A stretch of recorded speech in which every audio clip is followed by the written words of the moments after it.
I apologize that we've got to do another video to kind of wrap up Chapter 9 on young adulthood.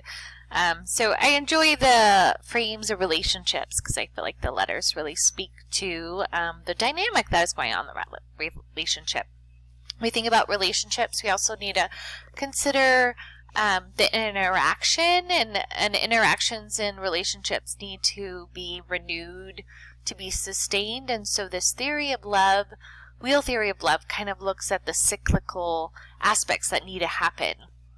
And so a relationship is deepened when there's mutual sharing, and some of that is through self-revelation. From that interacting, we become more and more dependent on each other through interactions from day-to-day life, and eventually the partner begins to rely on the others for need fulfillment. And so for this love to continue, you need to kind of keep repeating that cycle where you're engaging in rapport, engaging in self-revelation, and being a part of each other's lives. And so that's another important aspect to keep relationships going. Gottman's a successful psychologist who shared a lot about what makes relationships successful and unsuccessful as well. In Psych 101, you might have learned about the 4 horsemen. And so I'm going to talk more about the positives with relationships. And so with Gottman, some tips. Being, again, part of the partner's inner world and being fond and admiring of your partner turns it, in times of stress, turning towards each other rather than away, and letting the partner influence you and things that are going on.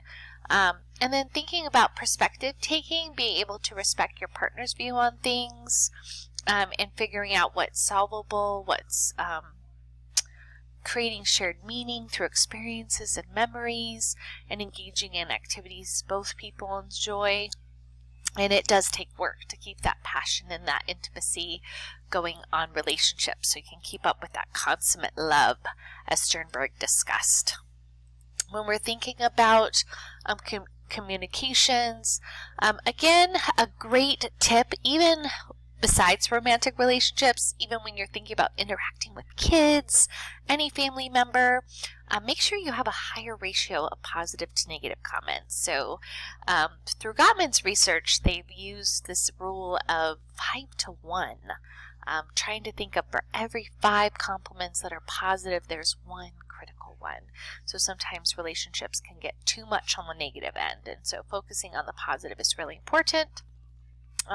And then making sure that when there's disagreements, people aren't being personally hurt. And so oftentimes you can see eye rolling and sarcasm with conflicts, with and put downs with conflicts with couples who aren't happy. And then figuring out when there is kind of friction, not having this demand withdraw interaction. And so you don't want to lead to things of feeling disgust or contempt in the relationship. And again, those kinds of things kind of connect to Gottman's 4 horsemen. So if you're interested in those, again, check out a YouTube clip on them. When we're thinking about breaking up, again, there can be different avenues for this. It might be you're just trying to pull away psychologically at first. So that's kind of a common breakup technique, to kind of pull away psychologically. There still could be trying to perhaps make connections and see if you can fix things that you feel are wrong in the other individual. Then there could be a sense of, so that's that psychological breakup. Then there could be a sense of disappointment and less optimism about the future in the relationship. And then that kind of leads to this sense of hopelessness, which leads to departure. Again,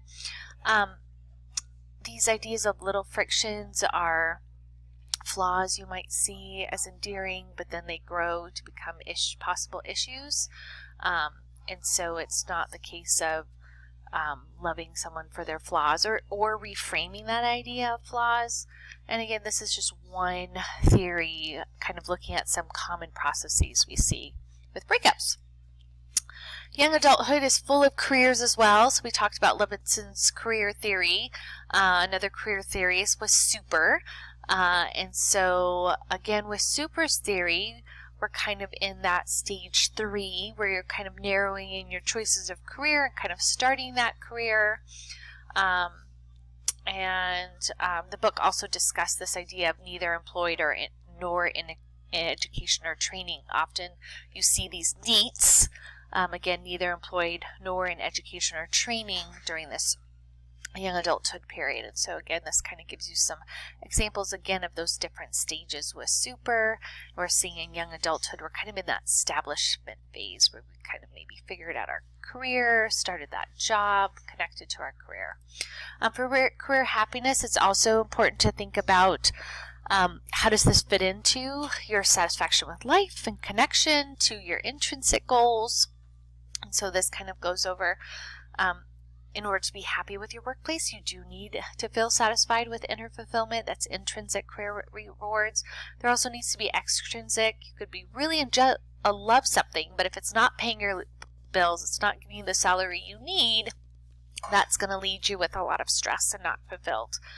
If you're still searching for careers, again, I suggest that ONET. I also suggest looking at the Holland's Career Personality Inventory. It looks at dimensions of your career that are connected to aspects of your personality. And then some other things that can impair your love of your job or your love of your career can be if you feel like you're doing too much at work. Even though you really love it, you're just overwhelmed. There can also be challenges when you're feeling conflicted between your different roles. So there's too much going on at work that you're feeling pulled away from your family or pulled away from your loved ones, things like that.